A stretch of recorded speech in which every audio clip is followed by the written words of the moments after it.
Nelayan duga tumpahan oli bekas di pantai Wailaa, Hativa Besar, Ambon, ulah kapal tanker.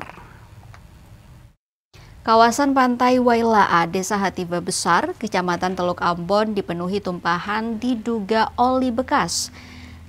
Kamis 30 Oktober 2025. Kondisi itu memanjang di bibir pantai kurang lebih 300 meter. Tumpahan oli ini baru disadari nelayan setempat sekitar pukul 11 siang waktu Indonesia Timur. Ditemui tribunambon.com, seorang nelayan setempat menduga oli dengan jumlah besar yang berada di perairan ulah dari kapal-kapal tanker yang sementara berlabuh di kawasan perairan Teluk Ambon Luar. Kemudian oli itu dibawa arus hingga ke tepi pantai. Kondisi ini kemungkinan menurutnya dibuang di waktu siang, sebab sekitar pukul 6 pagi saat dirinya melaut tidak menemukan kondisi minyak di perairan ataupun di kawasan tersebut. Untuk menindaklanjuti kejadian itu, tim dari Subdit Gakum Polairut Polda Maluku dan Dinas Lingkungan Hidup atau DLH Provinsi Maluku turun ke lokasi.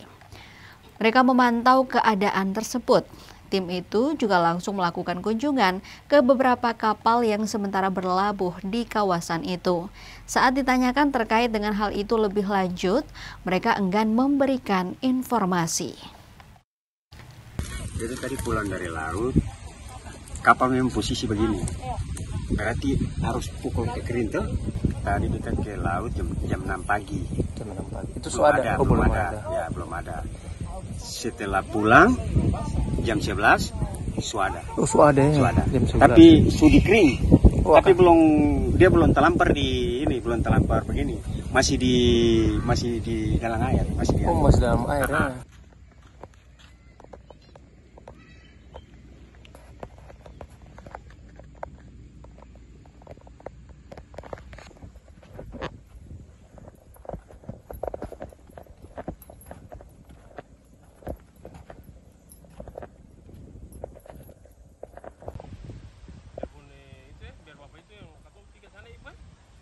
Kan?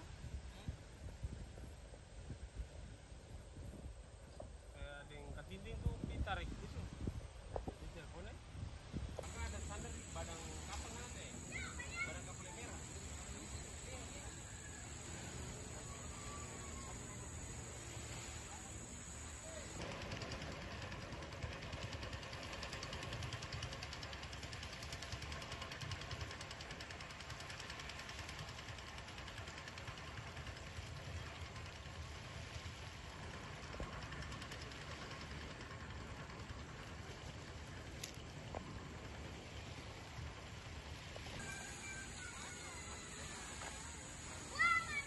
Download Tribun X sekarang, menghadirkan lokal menjadi Indonesia.